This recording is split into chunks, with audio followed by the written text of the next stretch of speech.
Pemirsa, Indonesia mendapatkan kuota haji tambahan sebanyak 8.000 jemaah dari pemerintah Arab Saudi. Dari kuota tersebut, Sumatera Selatan mendapat jatah 296 kuota haji tambahan. Indonesia mendapatkan kuota haji tambahan sebanyak 8.000 jemaah dari pemerintah Arab Saudi.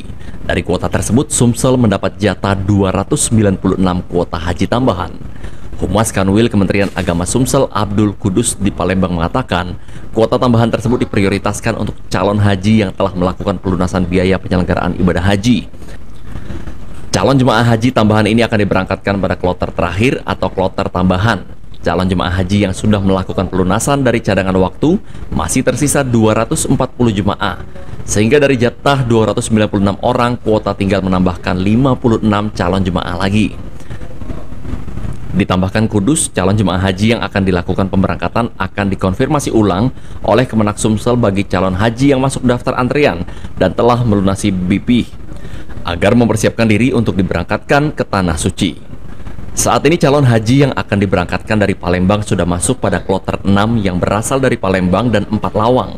Total semuanya ada 23 kloter, namun kemungkinan akan bertambah 1 kloter lagi karena ada kuota tambahan. Jadi alhamdulillah kemarin sesuai dengan janji pemerintah Arab Saudi, kita mendapat tambahan kuota 8.000 seluruh Indonesia.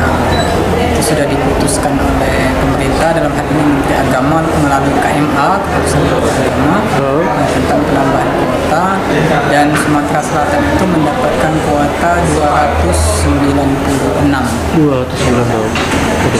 Berarti untuk penambahan kuota gimana nih, Pak? Kita sekarang masih menunggu Kepres ya, Kepres tentang pelunasan untuk kuota tambahan.